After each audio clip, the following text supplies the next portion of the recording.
The Olympics are not a timeless celebration of peace. They were, and always have been, an instrument of power, identity, and spectacle. Are people dying? Is it really brutal?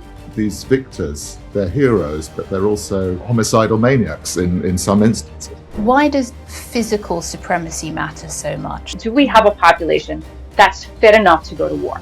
The Olympics were a largely racialized project. The 1936 Olympics in Germany under Adolf Hitler. There's a lot of pressure on athletes to not stand up for what they believe in, and it runs like a thread through the history of the Olympics. Before they were weaponized by dictators, there was corruption, violence, politics. It's all there from the very beginning.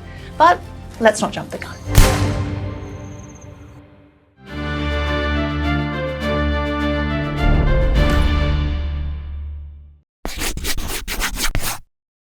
Olympia is a Greek town in the western Peloponnese, a secluded river-cut valley where the Alpheus and Claudius meet. The air here would have been heavy with damp earth and wild herbs, the sound of running water and cicadas constant. Long before champions were breaking this peace with shattering bones before roaring crowds in the Olympics, this was sacred land, with evidence that it was revered as a special kind of a place for over 4,000 years. But by the 10th century BC, it was sacred to Zeus, king of the gods. We're often told that the first Olympic Games took place here in Olympia in 776 BC. But that apparently fixed date comes from a polymath, Hippias of Elis, writing centuries after the fact and calculating back. However, the Mediterranean world had long-standing ritualized traditions of physical competition. Wrestling, running, chariot racing. Homer describes athletic contests in the Iliad and the Odyssey, games that were staged at funerals amid dust and sacrifice to honour fallen warriors and local heroes. So what happened at Olympia likely grew out of those funereal commemorative rituals, gradually turning into something that looks like the Olympic Games. Originally, Olympia itself wasn't a city or a sports site in a modern sense. It was a sanctuary with sacred groves, temples, treasuries, training grounds, and a bare packed earth stadium. On competition days, the valley would have filled with voices, footfalls, and chanting, the scent of olive oil, sweat, and smoke from offerings hanging in the heat. Every 4 years, athletes travelled here from across the widely scattered Greek world under an enforced sacred truce. To break that truce would be an insult to Zeus. And these athletes weren't competing for money or medals, but for honour, an olive wreath, and for glory in front of the gods. Of course, much of what happened here is lost. The colours and the sounds, the precise rules of the games. But archaeology gives us stone traces, ground plans, and some dates. Our imagination has to bridge the gaps. So, to understand what we really know and what we don't, I spoke to Nigel Spivey, who's an author of a book called The Ancient Olympics and a senior lecturer at the University of Cambridge. He is also a former hammer-throwing champion, so he is our guy all round. And we talked about uncovering the earliest origins of the Olympic Games. There's basically a mythical web of explanations as to how the Olympics came about. And in one strand of that, you get the story that the hero Heracles paced out the stadium. There's an archaeological story about how the Olympics begin, which is rooted in cult practice at this place, Olympia, which gradually evolves into, it transitions from being a religious festival into a festival that is religious but also athletic, and right until the end of its official existence, that festival involves singing hymns, saying prayers, conducting certain rites. So it's I think we tend to look at the more secular aspects of it, but in the ancient instantiation of the games, you could never kind of separate the sacred from from everything else that was happening in the athletic arena. Does that make sense? It does. Why was Olympia chosen? Of all the places in ancient Greece, why this sanctuary, essentially? Well, the first thing to say is it's not the only place to do big athletic competitions, and they happened all over the ancient Mediterranean. But you're right, Olympia becomes special, and anyone who goes there today, I think, does get a sense of a microclimate.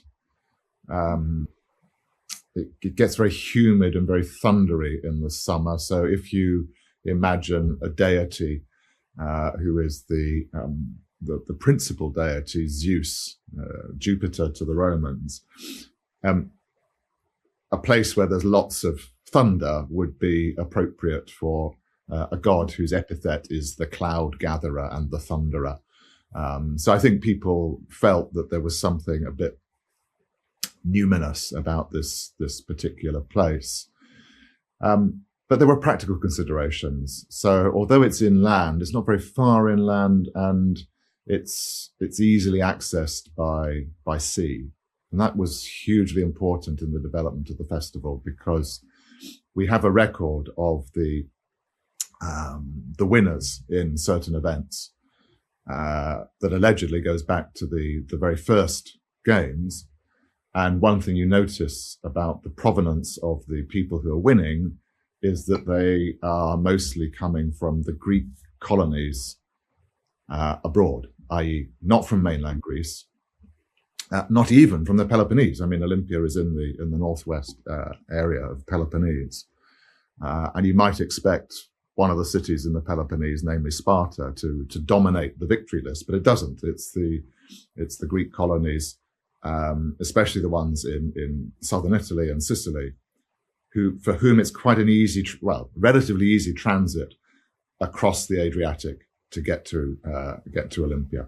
There's an archaeological story about how the Olympics begin, which is rooted in cult practice at this place, Olympia, which gradually evolves into, it transitions from being a religious festival into a festival that is religious but also athletic, and right until the end of its official existence, that festival involves singing hymns, saying prayers, conducting certain rites. So I think we tend to look at the more secular aspects of it, but in the ancient instantiation of the games, you could never kind of separate the sacred from from everything else that was happening in the athletic arena. If we picture you and I, where in ancient Olympia, the games are about to begin, what do we know about what happened in the opening and closing ceremonies in terms of the ritual?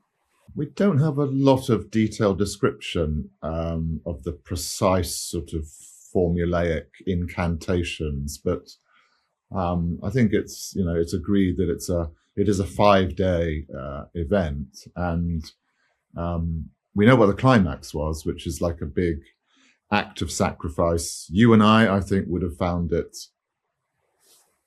completely nauseating, because it would involve leading large animals, large quadrupeds, cows and bullocks, to an altar in the same precinct where some of the athletics was happening. So things like boxing would happen quite close to the temple where the sacrifice would also happen. And it would be pierced with the noises of animals being hauled, basically to be butchered on the altar. But you have to imagine a sort of giant scale barbecue. And these are people for whom the consumption of meat it's a rarity. It's not daily diet at all. They're mostly living on bread and pulses. Later on, the athletes do get special diets, but no, this is a big sort of festal occasion. And before that happens, you've got to have various rituals in which the athletes, in the presence of priests and a deity, basically undertake to obey the rules of the festival. And in the lead up to all of this, this actual, the official part of it, the athletes have turned up earlier.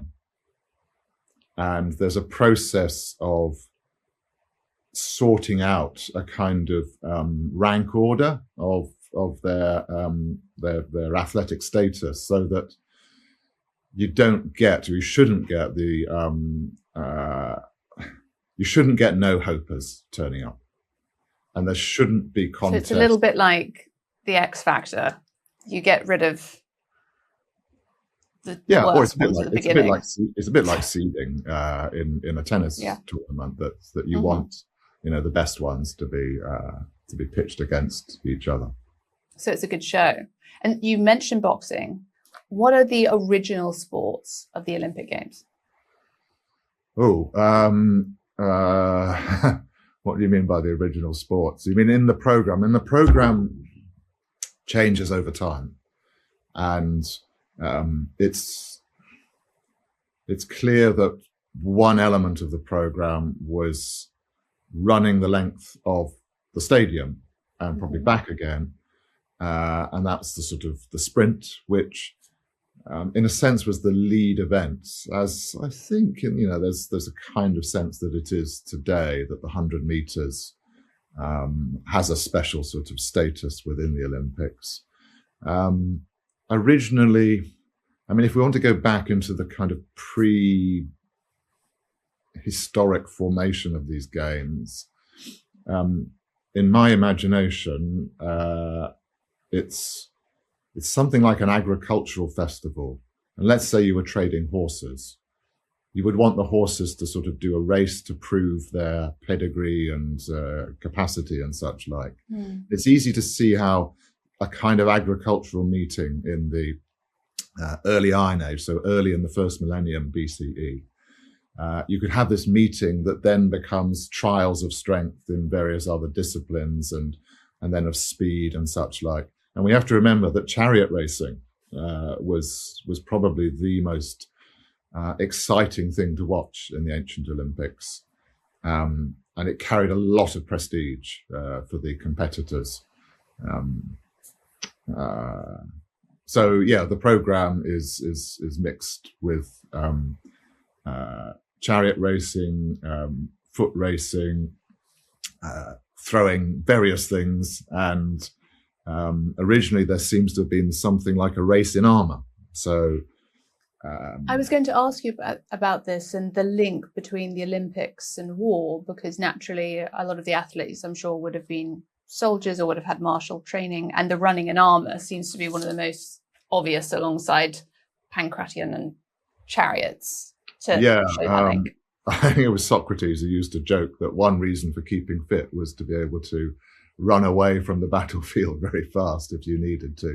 I think that sounds... Throwing away your arms in armor in the process. But joking aside, I think one of the rationales of having a festival, getting citizens of a given political place, a polis, keeping them fit for war, for the eventuality that you had to put out a citizen army, that's whether they were cavalry units or infantry units, they did need to be in a state of physical readiness for this. And I think that race in armor was part of justifying the whole kind of ethos of having athletic training and having a citizen body that was ready to turn out, if needed, for military service. How violent were the ancient games? I read that the rules of pancration, if I'm pronouncing it correctly, were no biting and no gouging, which reminds me, as somebody who's always done martial arts, of UFC. So are people dying? Is it really brutal? There are deaths recorded. Especially in the pancration and the boxing, and it's not surprising. There is a marvelous bronze statue of a boxer in Rome, and you see very clearly that this boxer, he's got gloves, but we wouldn't call them gloves. They're more like what used to be known as knuckle dusters, i.e., They do protect your digits and your fists, but they're studded, and you can imagine being hit hard by one of those, and it would be enough to not just give you concussion, but it could be a fatal blow. So I think there's no doubt that serious injuries did occur, and sometimes fatalities. But even though, I mean, there's a sort of mythology of certain boxers who were kind of deadly to face, but it wasn't the point of the bout that it should end in an act of homicide. That was certainly not the intention. And I think it makes much more sense to see the development of the Olympics as part of a process of channeling aggression in a way that is controlled and adjudicated. So, although, unfortunate fatalities could happen, there were, referees, and I think spectators would have intervened to stop the sad event of one of these competitors not getting out of it alive. There's a tale, which I think is quite famous, about a posthumous victory. Someone crowned a winner having expired. Yes, I think so. Rings a bell, but I can't remember who it is. I think I buy the idea that hero cult was a very powerful part of ancient Greek religion, believing in heroes as these sort of demigods who did extraordinary things. And one of the things that you notice about heroes is that they can die in their acts of heroism, and that's one of the reasons for venerating them. But also that whilst you respect them and venerate them and you kind of look up to them and want to emulate them, they're also dangerous. And even, Homer catches this when he has a hero like Odysseus sort of saying to himself, "Quiet, you dog." And he's talking to his own heart that's wanting to sort of come out with something very raw and violent. And it has to be a bit tamped down. So we know about Olympic victors who, there's one fellow called Cleomedes, who comes from a charming little island called Astipalaya, who for some reason doesn't win when he thought he should have won at the Olympics. Goes back to the island, goes to a schoolroom, and he's like a sort of maniac with a gun, except he doesn't have a gun. He pulls down the pillar that's holding up the schoolroom and kills a lot of school children. And so these victors, they're heroes, but they're also, they are homicidal maniacs in some instances. If we imagine that we're living in 600 BC from a small town, but you've got sporting prowess, you're an athlete, how could your life change if you became a victor at the Olympic Games? Radically. So if you were a victor, there's no cash on offer directly. And, the prize is simply a bit of foliage on your brow and lots of cheering, and presumably you get the prime cuts at the big barbecue at the end of the games. Mm-hmm. But in terms of benefits, you would get rewards from not from the festival organizers, but back in the family and the city that is, as it were, sponsoring you, and who may indeed have, made sacrifices for your training and your making the transport available to get to the festival. You come back and all sorts of privileges. You might get free meals for the rest of your life, or front seats at the theatre. You suddenly become a very important person in your hometown. And at some other games, you were given multiple jars of olive oil, way too much for a family to use, and you could basically cash that in. It was worth a lot. You could. So I think if you won the prize, and there were no silver and bronze medals, there was only one winner. But if you achieved that victory, not only was there all the sort of kudos of you have a poem possibly to celebrate your victory that would become a classic poem. You might have a statue that might become a classic statue. But you did have a lot of material benefits for yourself and conceivably for your descendants and your family as well. You know, one of the most, if you visit the museum at Olympia, I was there not long ago, one of the most stark displays in the museum is of lots and lots of helmets, war helmets. And these are basically trophies that one city has taken in the battle from another city. And they're using the space at Olympia to state their military prowess. And yeah, it's a kind of warning to other city-states, you know. Look how many helmets we took the last time we undertook a battle. Beware of, you know, challenging us in future. So there's that kind of messaging going on, and it's there was, I think, the attitude that a city's success at the Games marked its potential for military success were it to come to the battle.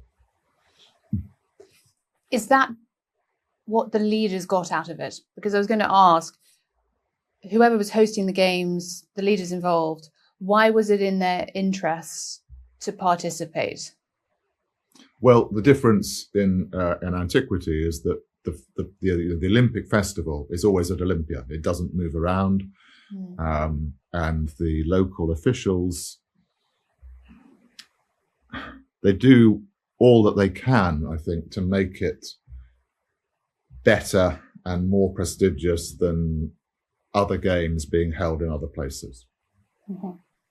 I mean, you know, not a million miles away from Olympia, you've got a big festival area at a place called Nemea, also at Delphi as well, and the stadium at Delphi somehow is carved into the mountainside, an extraordinary sort of feat of landscaping, if you like.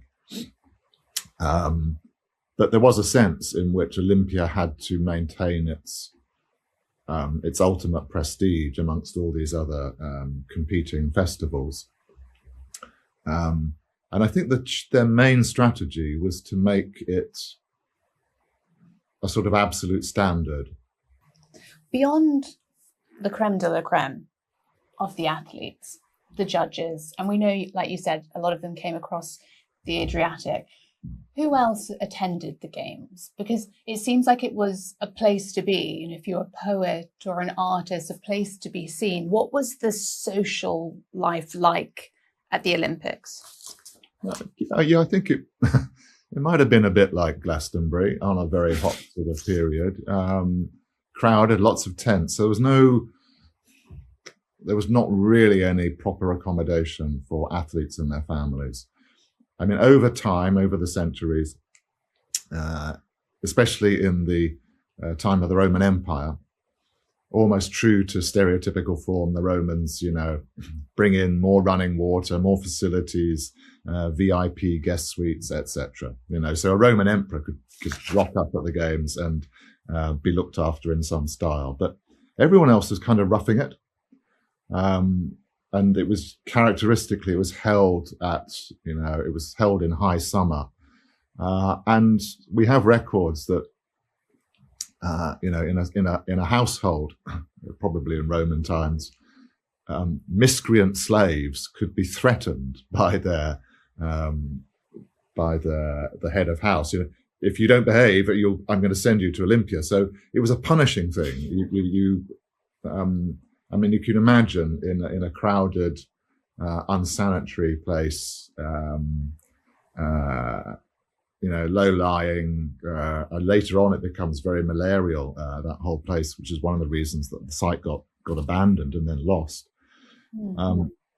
You had to be pretty strong constitution, I think, to survive the whole 5-day festival. But it would be families. However, it's unlikely that many female spectators, if any, were at the main game. So the women, we think they had a separate festival at which there wouldn't have been many males in amongst the spectators. There are records of, I think there's a record of a female disguising herself as a man and being revealed at the games. But this practice, certainly in the Greek period, possibly not in the Roman period, of competing without clothes on.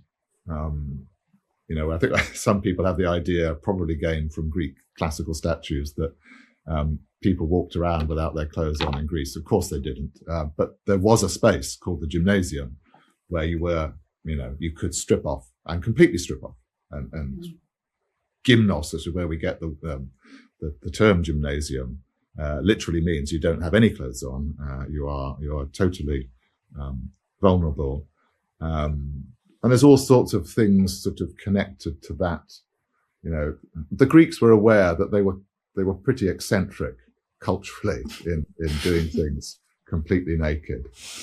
But I think it was a part of it, especially with the martial arts, was, if you've got nothing on, you can't hide anything. You're not carrying any secret weapons or anything. And I think part of the, if you talk about violent sports, like you mentioned the pankration, yes, it was. I wouldn't like to have been a practitioner of the pankration, but I think in antiquity they would have said, well, at least we're just using fists and we're not resorting to weapons here. And George Orwell had this phrase about sport as war minus the shooting, and I like using that for the ancient Olympics, because I think that was part of their explanation of why they did this thing. And it was made all the more curious, I think, but by the nudity of the athletes. Yes. So for the martially inclined, not prudes and not those with a weak constitution, was there corruption in the ancient games? Bribery, match fixing of any sort? I'm afraid so, yeah. And in fact, if you visit Olympia, as you go from the temple area towards the stadium, you actually kind of run the gauntlet of what used to be a series of statues that were put up. These were statues of the god Zeus with his thunderbolt raised in a kind of punitive gesture. And the inscriptions make it perfectly clear that athletes who were caught cheating, fixing bouts, or betting on results where they, have got a stake in this bet. If they were caught, they were forced to basically pay for one of these statues, and their record, the shame of the cheating, is made public. But I think that's probably the oath that they took on the eve of the athletic program would have been in the presence of, as it were, of Zeus, mediated through his statue in the temple, that they'd undertaken not to resort to foul means to gain their victory. And if you have in your mind's eye the image of Zeus as the Greek sculptor Phidias imagined him for the temple at Olympia, which became one of the seven wonders of the world, that enormous figure, himself bearded and very powerful, but in his palm he has the personification of victory, Nike, and it's his gift to the athletes, and so if they have cheated, Zeus knows about it. He knows everything. So there was, in a sense, I think, that onus that it's an element of sacrilege as well as foul play in there. The Roman Emperor Theodosius I ruled from 379 to 395. He was a devout Christian and made Nicene Christianity the official state religion of the Roman Empire. He presided over laws that clamped down hard on pagan cults, banning animal sacrifice, outlawing divination by reading entrails. What a party pooper. Basically the whole apparatus of ancient religion. Now, modern historians have some doubts about just how thorough this pagan purge actually was, but it is highly likely that he suppressed the Olympic Games. And after that point, the sacred site of Olympia began to evanesce.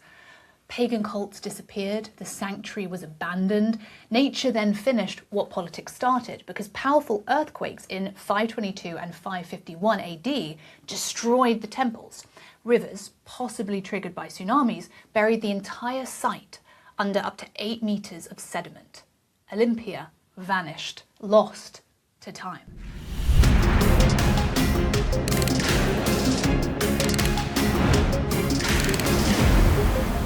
The modern Olympics don't begin with a stadium. They begin, like all great things in life, with a lecture. So in 1892, at the Sorbonne in Paris, a 29-year-old French aristocrat with one hell of a handlebar moustache stood up at the end of a talk on physical education and made a proposal that barely registered at the time, that the Olympic Games should be revived. His name was Pierre de Coubertin. You can imagine the scene, like this bored, listless, shuffling audience in response to a proposal which one day is going to grip the globe and have hundreds of billions poured into it. Coubertin was not an athlete. He was a historian and a reformer, deeply influenced by organised sports culture that he'd seen in English public schools and by the simultaneous archaeological rediscovery of ancient Greece that was unfolding across Europe. He believed sport could shape character, that disciplined bodies produce disciplined minds, and that strong citizens would ultimately make for stronger nations, including in war. But Coubertin was more idealistic than that. He admired what he thought the ancient games represented: amateur competition, honour over reward, and the idea that athletic struggle mattered more than the victory itself. Plus, from the ancient sacred truths, he had hoped that international competition could soften national rivalries, even promote peace. How very Miss World of him. So his philosophy was distilled into a line that still defines the Olympic movement. And it is: the important thing in life is not the triumph, but the struggle. The essential thing is not to have conquered, but to have fought well. In 1896, that philosophy became reality, with the first modern Olympic Games held in Athens. But ideals, once scaled globally, rarely remain uncontested. Now, Coubertin was not perfect. Olympic historian David Walensky notes that Pierre didn't think that women should participate in the Games. He also had racist attitudes, very common to his era and class. And these were not like minor footnotes, because they did shape who was welcomed and who was excluded in those early years of the Games. But by the mid-20th century, the Olympics had become something far larger and far darker than Coubertin ever imagined. So let's look at what happens when dictators get involved.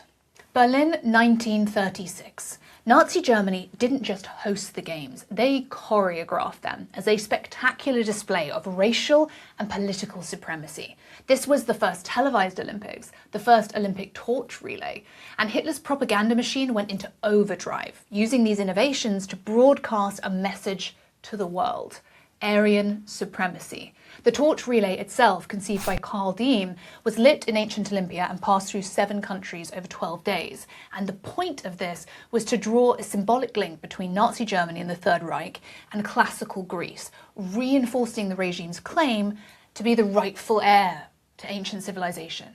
And yet this careful planning and spectacle fractured, because African-American athlete Jesse Owens won 4 gold medals, publicly dismantling the very ideology that the Games were meant to showcase. His victories transcended winning races. They shattered the myth that Hitler was selling the world.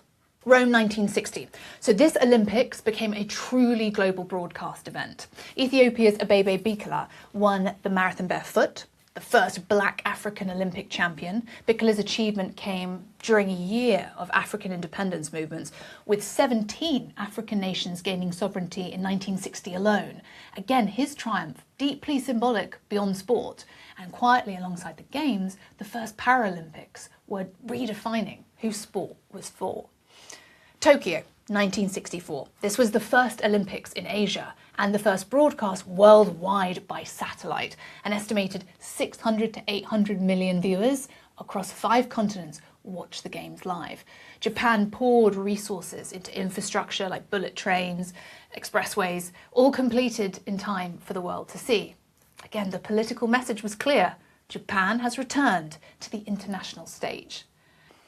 Mexico City, 1968. Amid global unrest, American sprinters Tommy Smith and John Carlos raised black gloved fists, symbolizing black power and unity during the medal ceremony on October 16th, turning this moment in the Games into one of the most enduring images of political protest in modern history.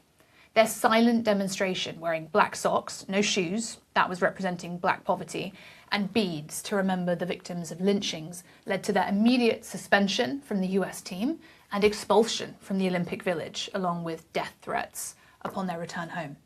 Munich 1972. The Olympics were permanently changed when 11 Israeli athletes were kidnapped and murdered by 8 members of the Palestinian militant organization Black September. The hostage crisis unfolded over 20 hours, broadcast live to an estimated 900 million people, ending in a failed rescue attempt at Fürstenfeldbruck Air Base, where all 9 remaining hostages were killed. The Games were suspended for 34 hours, the first time that had happened in Olympic history, but then continued at the behest of then IOC president, who insisted that the Games must go on. So the Games continued, but global sport would never again be staged without much heavier security. Barcelona 1992. The Cold War was over. South Africa returned after a 32-year ban due to apartheid, competing with its first racially integrated team. Former Soviet states competed as a unified team under the Olympic flag, winning 45 gold medals and topping the medal table, while athletes were honoured with their individual national anthems and flags at medal ceremonies. These were the first Summer Olympics since 1972 without any boycotts, as 169 nations participated in what became a symbol of post-Cold War reconciliation. And the US Dream Team signalled the full arrival of professional athletes at the Olympics. Today, the Olympic Games still present themselves as apolitical, a claim embedded in the modern Olympic Charter itself. But after a century, more than a century, of boycotts, propaganda, protest, tragedy, massive commerce and power, can we really say that the Games transcend politics? I put that question to Jules Boykoff, a political scientist and leading scholar of the Olympic movement, and I asked him if the Games have ever been apolitical, or if that's just another part of the spectacle.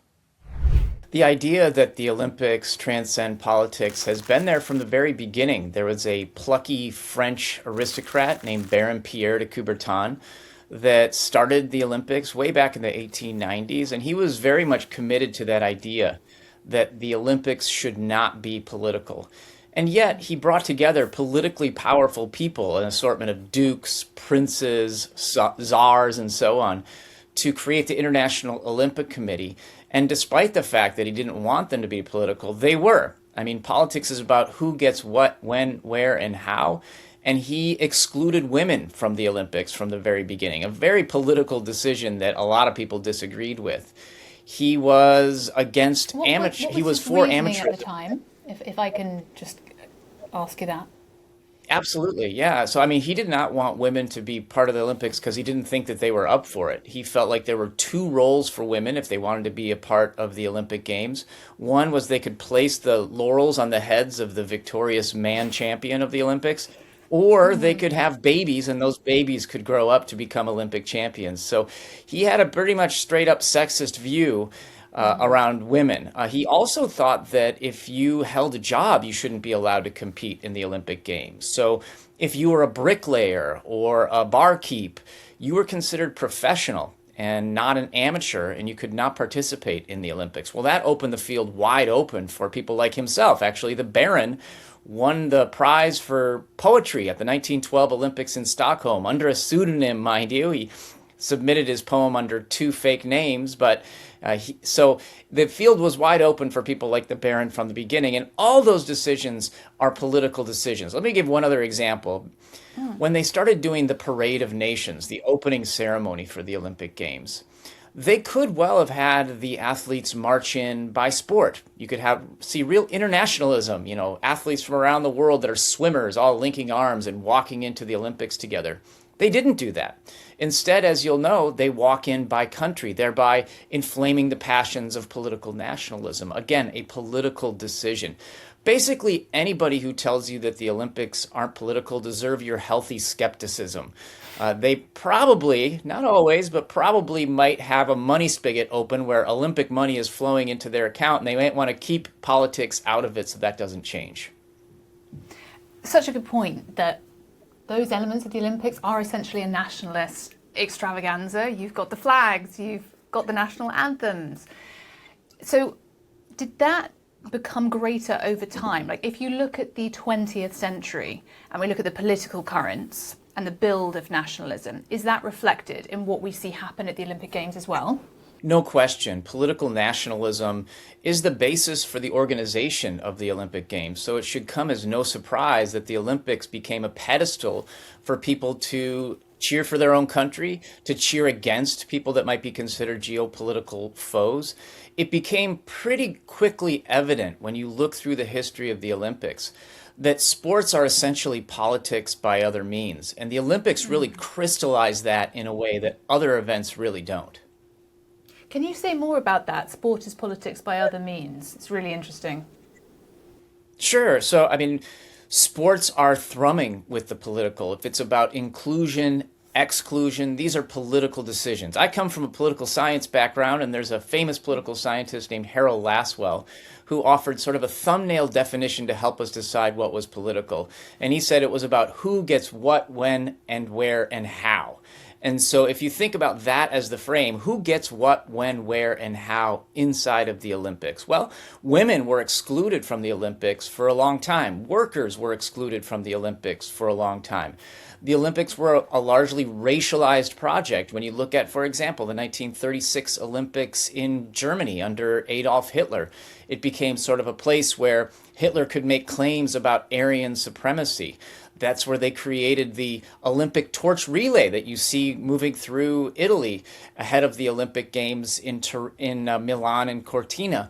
So the Nazis actually created that event of the Olympic torch relay to not only spread the Olympic gospel far and wide, but also the Nazi gospel astride it. So the Olympics are political.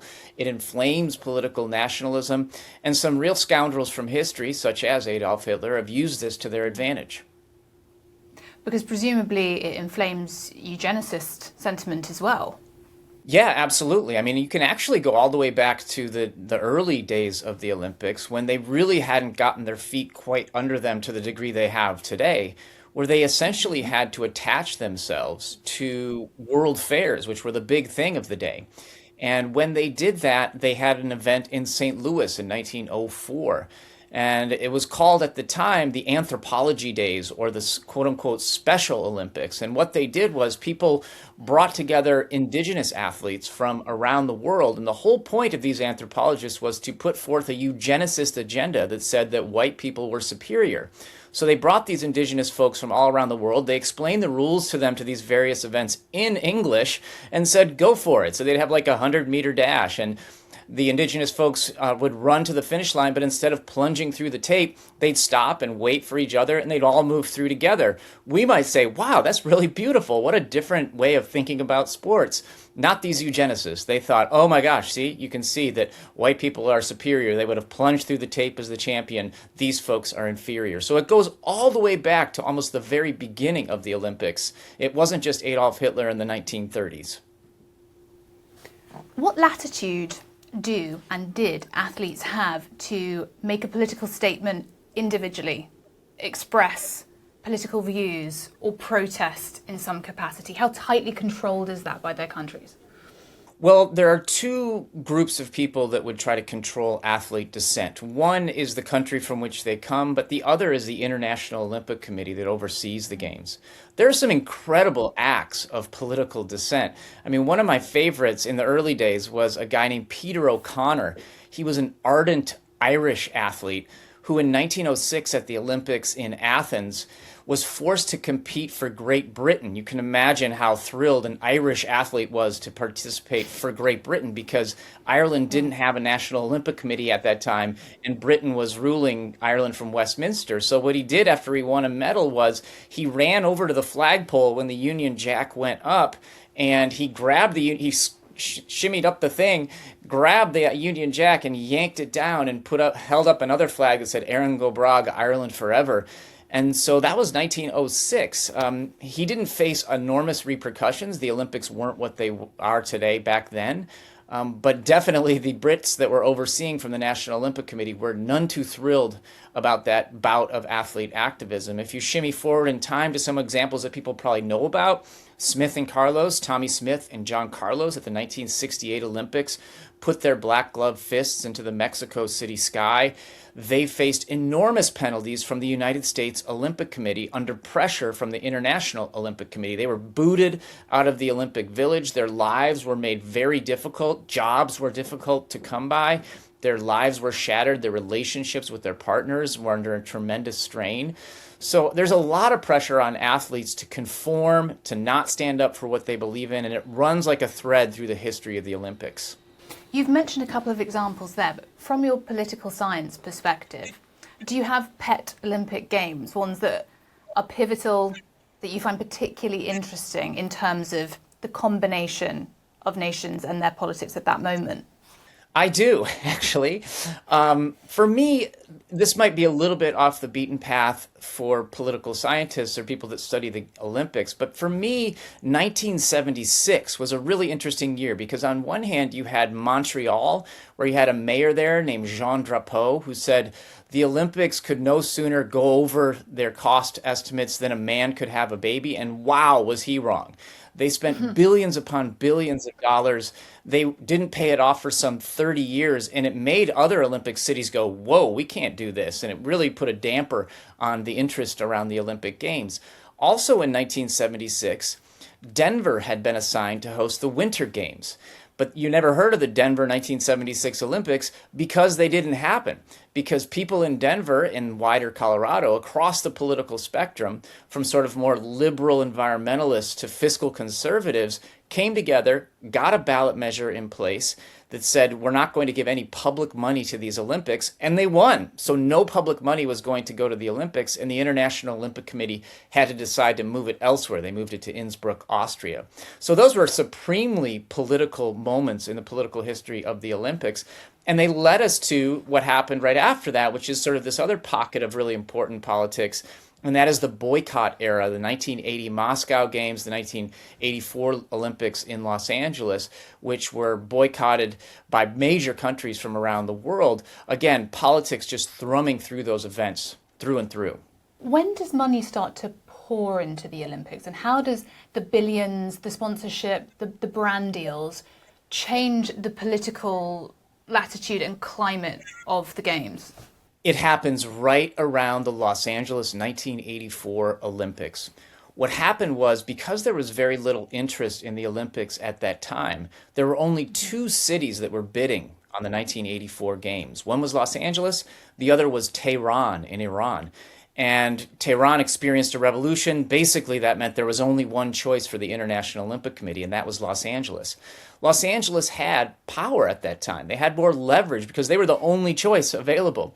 And so they used that leverage to essentially corporatize the Olympics. They brought in a number of big-name sponsors, exclusive sponsors that paid top dollar in the millions of dollars to be exclusive sponsor of the Olympic Games. And actually, Los Angeles didn't lose money. They went over budget, but they ended up with a surplus at the end of those Olympics, in large part because of broadcast television contracts, as well as those corporate partnerships.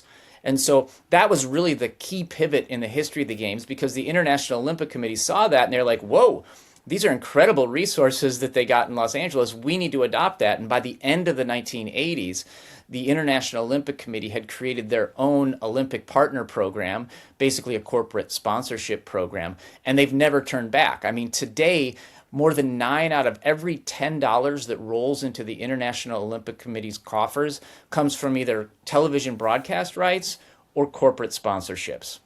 When a city hosts the Olympics, who tends to benefit the most and who is paying the price? Generally speaking, the Olympics are an exercise in trickle-up economics. And what I mean by that is the money tends to trickle upward into the pockets that are already relatively full. There's a lot of money moving through the Olympic system. It's swirling around left and right. It tends to go to construction barons. It's a great chance for, if you're in the big name construction industry, to get some big contracts. It tends to benefit certain politicians. A lot of politicians tend to use the Olympics like their own political trampoline. I mean, think of Boris Johnson, for example, who oversaw the Olympics in London in 2012 and kind of used it as a trampoline for his own political career. Didn't last forever for him, but you see what I mean. And many people besides Boris Johnson have tried to do that. I would say some athletes tend to also benefit from the Olympics, especially if you're from a lesser known sport. This is kind of like your one chance to get an Olympic sponsorship to help advance your career forward. But, an ugly truth about the Olympics is that many athletes actually don't benefit at all. I mean, they get the prestige and everything, but they don't benefit economically. In fact, there was a study done by Toronto Metropolitan University recently that compared the amount of revenues that the English Premier League of football athletes get, National Basketball Association here in the United States, NHL, so hockey, NFL, football. They compared those groups of athletes and the revenues they get to the revenues that Olympic athletes get. In those other leagues, it was 45 to 60% of the revenues go into the pockets of the athletes. In the Olympic sphere, it's only 4.1. And I'm sure the authors of that study would want me to note that it was actually 0.5 of the percentage of IOC, International Olympic Committee revenues, went directly into the pockets of those athletes. So I say with some hesitancy, therefore, that athletes benefit from the Olympics. They might get a little bit of shine, maybe even some fame, but it doesn't always translate to their pocketbook. What I'm getting from listening to some of your remarks is this sense of the gulf between the spectacle and the veneer, the performance and the hard power and the mechanics behind the scenes. So looking at it from a political perspective, where do you see the net positives and negatives of the Olympic Games? Yeah, I mean, I think spectacle is the right word to use there. I mean, the Olympics have become a sporting and Olympic spectacle through and through. One of my favorite French theorists, Guy Debord, once wrote a long time ago that the spectacle is not a collection of images. It is a social relationship that is mediated by images. So the Olympic spectacle is a social relationship, and it involves us, people who might be fans of these various athletes. It involves the athletes themselves. It involves the people who put the Olympics together. So I think that for some athletes, it can be a huge benefit. For fans who get to see this incredible set of athletic performances, it's certainly to our benefit. Like we are winners. We get to see this athletic excellence grace our TV screens, or if you're lucky enough to be in person, you get to see it right there. But there's some endemic downsides that I'm sure people would want me to mention. I mean, if I sound a little bit different, it's because my work as a political scientist has been to go to various Olympic cities, embed myself there, get to know locals over a period of time, and figure out how everyday people are being affected by the Olympic Games.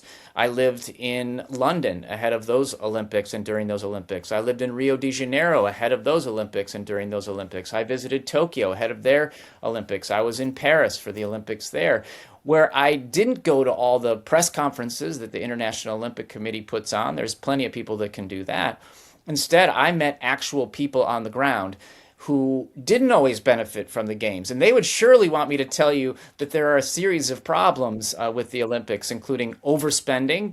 They say it's going to cost this much during the bid phase, but it inevitably goes up over time. In fact, every single Olympics, Bianca, since 1960, for which there's reliable data, has gone over budget. There's the militarization of public space that affects everyday people in the city. I mean, the Olympics are huge. They've become a terrorist target. Look at Munich, 1972. Look at Atlanta, 1996. So essentially, national and local police forces use the Olympics like their own private cash machine to get all the special weapons and laws they'd never be able to get during normal political times. So definitely security forces tend to benefit from the Olympics. They don't return those weapons to sender after the Games. They keep them and they become part of normal policing after the Olympics. You know, a lot of people that I've worked with over time have actually lost their homes. I mean, I interviewed 2 elderly women in Tokyo, Japan, who lost their housing because of the Olympics at the 1964 Games in Tokyo. And then they lost their housing again. They were displaced again for the 2020 Olympics. I mean, what are the chances of that? And they wouldn't even let me use their real names. It was the only time I've ever used an anonymous source in an article. It was because they were fearful for their lives. So they would want me to mention displacement to you. You know, another thing, last thing I'll say is just greenwashing. I mean, that means just talking a big environmental game, but not actually following through. And unfortunately, the Olympics have a track record of that. The people I met in Rio would definitely want me to mention that they were told that 80% of the water that flows into Guanabara Bay, where they have a number of Olympic events at the 2016 Olympics and where people recreate, 80% of the water was supposed to be filtrated and cleaned by the time the Olympics came. Well, that didn't happen. That promise just melted away. It was more like 25, 26% by the time the Olympics got there. So there are some real winners with the Olympics. They tend to be a privileged sliver of the global 1%, if I can sort of generalize. And then there are losers, and that kind of tends to be the rest of us, but the rest of us at least get to watch these amazing athletes. If someone's just watched the Olympic Games before to see sport, to see the spectacle, and you were going to give them a cliff notes of things to look out for, to decode it politically, what are you telling them? I love that question. And I actually have had the good fortune of sitting down with people who don't consider themselves super political and watch the Olympics and talk through with them some of the things that I'm seeing. And I think a great place to start, honestly, is the opening ceremony, because it's a chance for a country to really put its best foot forward. And you can learn a lot about the spectacle that that country is trying to create, the image that they're trying to put forth to the rest of us. You can also learn a lot about the views of athletes and their vision for what they hope to happen at the Olympics when they're interviewed after the opening ceremony. So I would say that's a great place to start. And as we already talked about, Bianca, it's also thrumming with political nationalism that you can see with a lot of clarity and kind of have that aha moment. Yeah, these are definitely political, these events. I mean, this is political nationalism is set front and center. So I would start there. Then I would start wondering, like, well, who succeeds at the Olympics? For people that are really following the sports, who's winning all the medals? What countries are they from? How much resources do they have for sport in their country? Are athletes well taken care of? Are they left on their own? Is there even facilities where they can go? That often informs kind of what happens with the winners at the Olympic Games. So I think those two things alone, I think, could get you going on some interesting conversations around politics and sports. Jules Boykoff, honestly, I'm so much more enthusiastic and excited to watch the Games now because I adore politics, and now I feel like I can apply some of these lenses. Thank you so much. After speaking to Jules, I wanted to look at how some of the seismic political shifts of the last decades have played out at the Olympic Games, and I found just the expert. But before we dive into how the Olympics became a Cold War battlefield, I want to talk to you about the weirdest events that have been staged at the Games. So picture this, it's 1912, you're at the Stockholm Olympics, and the medal ceremony is not for javelin or wrestling, it's for poetry. So from 1912 to 1948, you could win Olympic gold for art. They called this the Pentathlon of the Muses. There were 5 categories, as the name suggests: architecture, literature, music, painting, and sculpture. And the Olympic founder, who we've talked about, Pierre de Coubertin, entered in 1912 under a pseudonym. He entered the literature competition and won gold for Ode de Sport. Apparently no one knew until years later, so no corruption there that we know of. The arts competition collapsed though in 1949 when the IOC basically realised that everyone was a professional artist and that violated the rules. Next we have live pigeon shooting. 1900, Paris. This is the only time in Olympic history where animals were deliberately killed for sport. Belgian Leon de London won gold by shooting 21 birds out of the sky. Nearly 300 poor little pigeons died in total. Blood, feathers everywhere. And staggeringly, this ornithological gorefest never returned. Meanwhile, tug of war was a legitimate Olympic sport for 20 years, and so was solo synchronized swimming, where you synchronize with yourself to music. That lasted 3 Olympics from 1984 to 1992. There was also pistol dueling. So in 1906, You might think that's not an Olympic year. No, it wasn't, but there were special games held because it was the 10-year anniversary of the modern Olympics starting. And they had pistol dueling, so competitors shot at dummies dressed in frock coats. But by the 1908 official Olympics, they were shooting at each other. Competitors used wax bullets, fired at each other while wearing protective gear. Very Wild West meets Olympics. And a dishonourable mention to round us out, croquet was a fixture in 1900. All 10 competitors were French and only one spectator showed up, an Englishman. So to understand how the Olympics transformed from this blood of poor pigeons fiasco and poetry medals into an ultimate Cold War battleground, I spoke with Dr Erin Redihan, who's a lecturer at Salve Regina and one of the world's leading historians of Soviet sport and Cold War era Olympics. At which Olympics, winter or summer, were Cold War tensions at their fever pitch? I think the Summer Olympics tend to get a bit more of that. There are several instances, if we go back through history, where we see those tensions at a fever pitch. So, for instance, if we look at 1956, the Melbourne Summer Olympics, which technically happened in November and December because the summer and winter are flipped in the Southern Hemisphere. The Soviet Union, while the Hungarian team is traveling to Melbourne, crushes the Hungarian Revolution. And so there's all these expectations by the athletes who were traveling by boat, many of them with the Soviet team, that they were going to arrive in Melbourne and their revolution had succeeded. And that's not the case at all. And there were thoughts, what would the United States do in the midst of all this? And the answer was, the United States actually helped some Hungarian athletes to defect from Melbourne. And that becomes kind of an important story in terms of how the Olympics can be used to kind of play out these political tensions in a way that's not going to lead to any kind of nuclear standoff, right? Which was one of the biggest fears during the Cold War. So we see that in 1956. If we look again at Moscow, 1980, the United States boycotts. And moving into the Ronald Reagan presidential administration from 1981 to 1989, his first term, 1981 to 1985, is marked by kind of ratcheting up these tensions. And we see that again with the Summer Games in 1984 in Los Angeles. The Soviet Union decides not to come 2 months before the Games are scheduled to open. So showing those tensions are still there and very much alive. It's really interesting what you're saying about the Olympics being a forum to play out tensions. How effective of a safety valve is something like the Olympics to avoid, you mentioned nuclear war, the absolute worst case scenario. How can sport play a role in reducing that?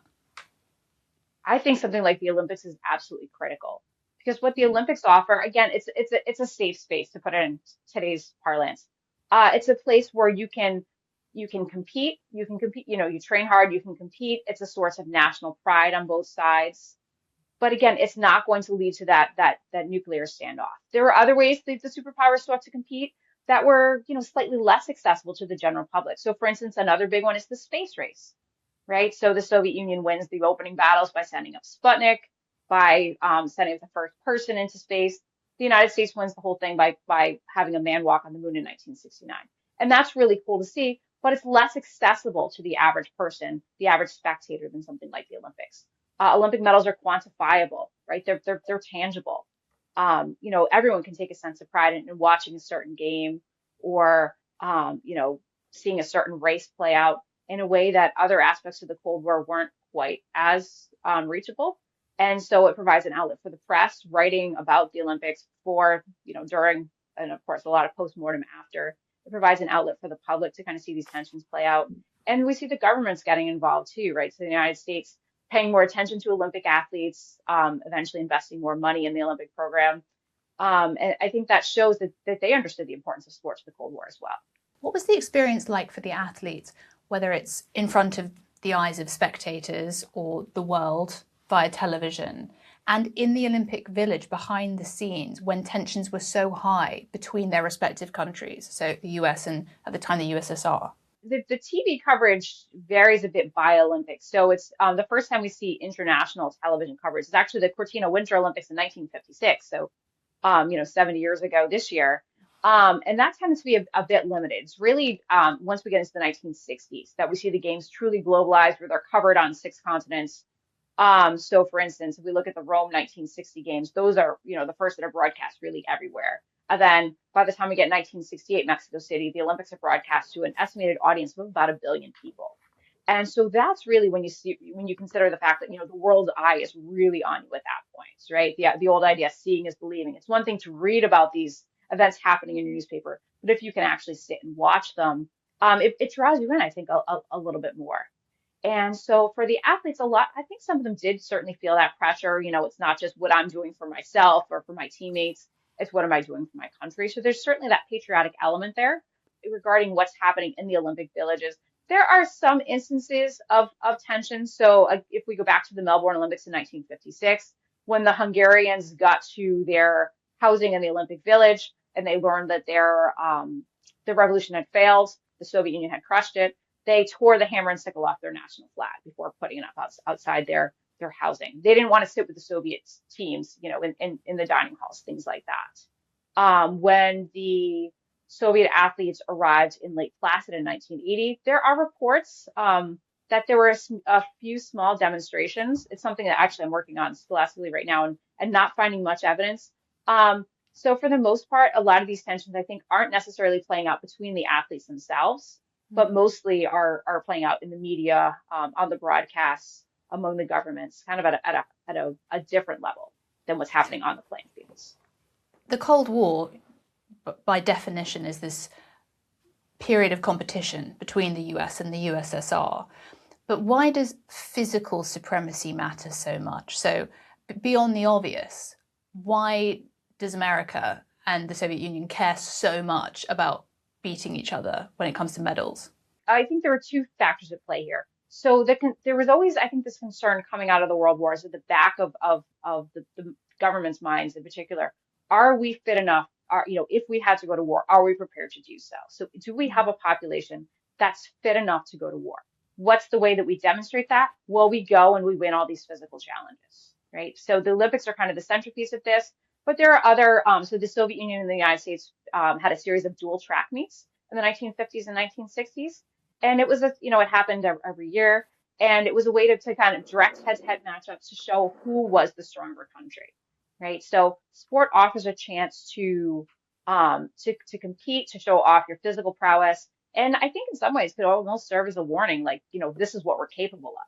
What lengths would they go to? What do we know about performance enhancement during that period? So by the time we get to 1960, we know that it was becoming more and more common within the Olympic movement. So unfortunately, the first athlete to die of performance enhancing drugs in the Olympic context happens at the Rome Olympics in 1960. It was a Danish cyclist.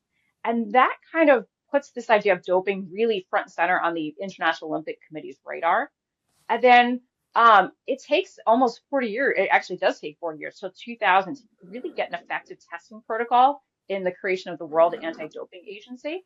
And the superpowers are really a big part of this. And there's a reluctance on both sides to really commit to an effective testing protocol. I think that emanates in large part from the fact that neither side wanted to admit that, yeah, several of their athletes were doping. It's not every athlete, it's not every sport, but it was a means of attaining a competitive advantage. And the thing with doping is the athletes who are doing it tend to be one step ahead of the tests that are out there. So if you have this testing protocol, are you going to kind of show your hand, show what you've been doing?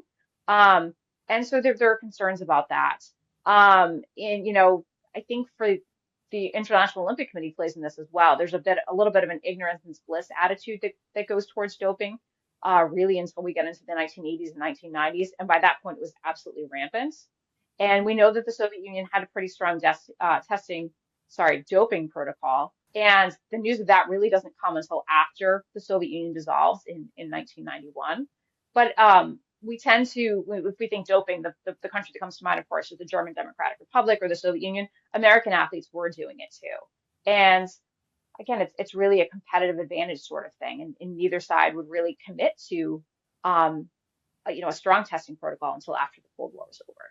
What are the key Olympic boycotts that you would point people to that they need to understand because they tell us something important about the time? The two big ones would be the superpower boycott. So the United States leading 64 other nations to boycott Moscow in 1980.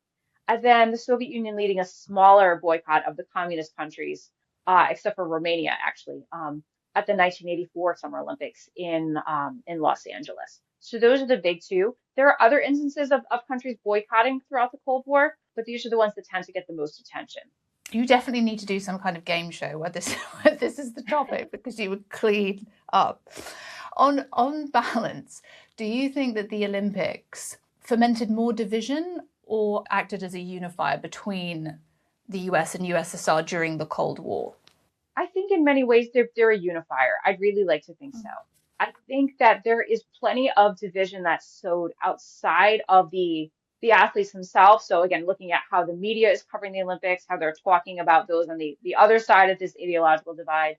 But I think for the athletes themselves, there are reports, there are stories written about athletes kind of saying, at the end of the day, we're all kind of going for the same thing. We're all trying to go for these medals. They have commonalities. They're training in the same sports. They're going through, in some cases, the same physical injuries that accompany training at a high level. And so there's this level of understanding, I think, that's there. A lot of these athletes would have faced off in opportunities other than the Olympics. I mentioned those track meets already, but things like, there were hockey series that went on outside the Olympic context as well. The World Basketball Championships. So they would have gotten to know each other a bit, right? It's a small group of people competing at that elite level.